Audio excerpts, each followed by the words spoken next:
Bueno, se vienen los feriados nacionales, el 25 y el 1 de enero. Además, se ha declarado el 24 y el 31 días no laborables compensables. ¿Qué tanta información se tiene sobre esto respecto a cuánto va a ser la remuneración que podrían alcanzar los trabajadores que realizan trabajo presencial, pero también trabajo remoto? Vamos a conversar sobre este tema con el abogado laboralista Javier Dolorier. Lo tenemos ya enlazado con nosotros. Buen día, bienvenido.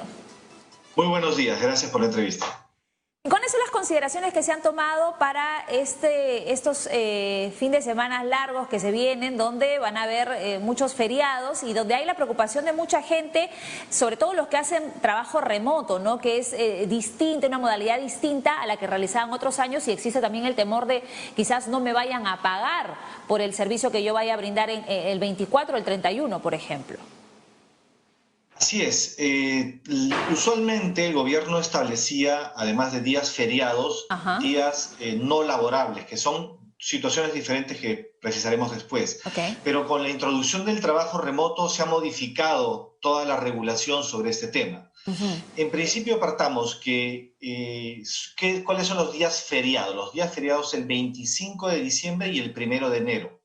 De modo tal que si un trabajador labora esos días sin descanso sustitutorio, entonces tiene el derecho al pago de una sobretasa. Un trabajador que labora el 25 de diciembre y no descansa un día luego, en la semana siguiente, entonces por ese día 25 tiene una sobretasa del 100%, además del sueldo que le corresponde. Correcto. Eso no ocurre en el caso del 24 de diciembre y 31 de diciembre. Donde acá tenemos dos situaciones diferentes según el trabajador labora en el sector público o el sector privado.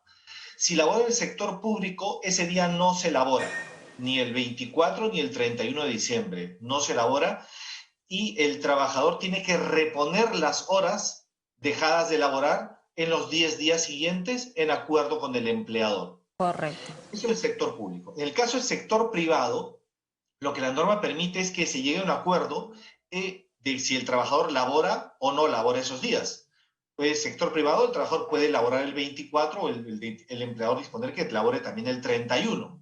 ¿Recuperando las horas más adelante? Así, si labora, el trabajador, si es que labora, no tiene horas que recuperar. Claro. El supuesto está en que si el trabajador no labora, no labora esos días, entonces queda en acuerdo con el empleador en cómo se recuperan esas horas dejadas de trabajar. Pero ¿qué ocurre con el caso del trabajo remoto? Y esto unido a un tema importante, que no va a haber movilidad en vehículos privados durante varios días. Entonces puede ser que un trabajador se quede en su casa realizando trabajo remoto. Y si realiza trabajo remoto el día 24 y el día 31, entonces no tiene la obligación de compensar las horas justamente porque ha realizado trabajo remoto. Esa viene a ser, grosso modo, la regulación que estableció el gobierno por estos días. O sea, es decir, que el que trabaja desde casa, a ver, vamos a ponernos en un escenario más claro. Alguien que, por ejemplo, trabaja presencialmente, ya va a sus oficinas, a su lugar de trabajo, pero por 24 y 31 disponen en su lugar de trabajo que lo haga desde casa. Esto, digamos, no va a significar que ellos tengan que ya sea recuperar horas más adelante o que este no sea remunerado, sino que sea considerado como un día normal de trabajo. ¿Cómo se maneja en ese sentido? En efecto, se considera como un día normal de trabajo. Si es que, y eso está muy bien lo que tú me preguntas, porque si un trabajador del sector privado labora el 24 y el 31, primero, no tiene obligación de compensar horas porque laboró, y además ese día, el trabajo realizado por ese día no se paga con sobretasa alguna, porque no son días feriados, son días no laborables, que es una lógica diferente. De modo tal que un trabajador que realiza labor presencial y por el 24 y el 31 se le dice haga trabajo remoto, haga trabajo en su casa, por ese día va a laborar, no tiene derecho a una sobretasa, pero no tiene obligación a compensar las horas porque ha laborado, efectivamente. Y en el caso sí de los feriados, 25 y 1, para quienes realizan usualmente trabajo presencial, pero esta vez lo hacen de manera remota, sí corresponde una sobretasa. Así es. Clarísimo. Lo que establece la norma es quiénes están obligados a laborar esos días. los que realizan servicios públicos esenciales, ¿no es cierto? Abastecimiento digamos, de servicios de salubridad, limpieza, electricidad, agua, desagüe, etcétera, todos servicios esenciales, sí deben laborar a criterio del empleador.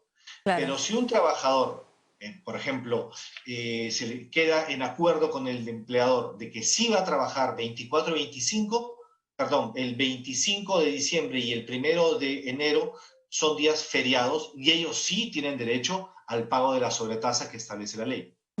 Y este pago de sobretasa es para su siguiente remuneración, eso es inmediato.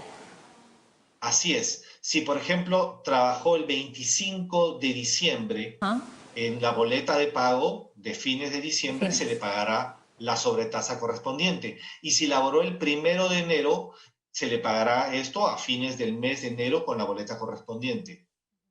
Ahora, ¿qué pasa con aquellas, vamos a ponernos en otro escenario, si me permite, aquellas empresas que puedan decir, a ver, hemos tenido un mes crítico donde han habido muchas bajas, hemos trabajado menos horas de lo que deberíamos y ahora necesitamos reactivar a como dé lugar, así que estos días feriados les vamos a pedir que trabajen, pero lamentablemente no les vamos a poder pagar una sobretasa, un 50% más por la situación en la que nos encontramos y tal. Si se llega a un acuerdo con el trabajador, ¿esto se podría cumplir o el trabajador podría reclamar quizás que el hecho de que no se vaya a cumplir lo que está establecido por ley? Partamos de un hecho, que el derecho a la sobretasa es un derecho establecido legalmente y es una norma de orden público de obligatorio cumplimiento. De modo tal que si hay un pacto en contrario a esta norma imperativa, este pacto es nulo por expreso mandato de la Constitución, con lo cual el trabajador a quien se le obligue a laborar sin sobretasa tendría derecho a presentar un reclamo ante SUNAFIL o directamente al empleador exigiendo el pago de la sobretasa porque eso está establecido legalmente. Clarísimo, doctor Doloriel. Muchísimas gracias por este contacto con nosotros. Por favor, a ustedes muchas gracias. Buen día. Hasta la próxima. 8:46 minutos.